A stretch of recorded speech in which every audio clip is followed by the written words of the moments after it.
Би сакал денес да го искажам ставот на пратеничката група на ВМРО-ДПМН за уште една злоупотреба на европското знаменце за закон кој што нема врска со европската регулатива, а се однесува на подпишаните одлуки на Артан Груби за неговите лотарии, каде што главни партнери се вработени во кабинетот на Артан Груби, политичката партија ДУИ и контраверзни ликови од соседна Бугарија, како што е Васил Бошков Черепот, чии што фирми се наоѓаат на црната листа на Соединетите Американски држави.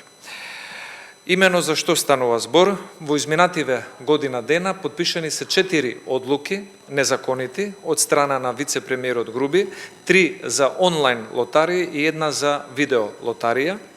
Сите овие одлуки се надвор од законот и затоа е ова брзање да се донесе нов закон, измени на законот за игри на среќа, за да се покријат незаконитостите кои што ги има направено Артан Груби за носење на одлуки и давање на лиценци на фирми во кои што во управните и надзорните одбори членуваат луѓе од кабинетот на вице-премиерот Груби.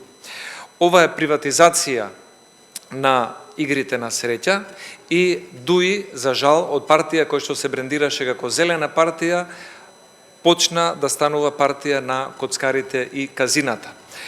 Ова е уште еден неевропски потек на така наречената коалиција за Европа, зашто реагираше и председателот на Република Австрија, кој што дојде тука во Македонија и кажа дека злоупотребата на европското знаменце за игрите на среќа е против европската регулатива и странските инвестиции кои што Австрија ги има во овој сектор.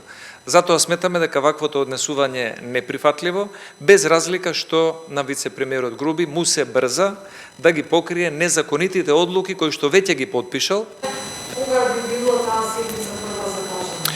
Па тоа зависи од председателката на комисијата Рашела Мизрахи, но се надеваме дека тоа ќе биде во најскоро време и очекуваме да биде во скоро време свикано.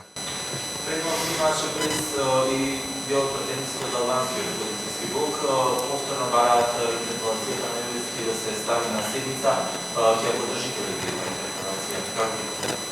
Па ние сметаме дека Јовески е досега еден од најлошите јавни обвинители кои што го имала Македонија и во негово време царува криминалот и високата корупција, особено неказнивоста на високите функционери од ДУИ за кои што постојат силни индиции за вмешаност во висока корупција и секој поминат ден со ваков јавен обвинител е уште еден пораз на областа на висока корупција во државата.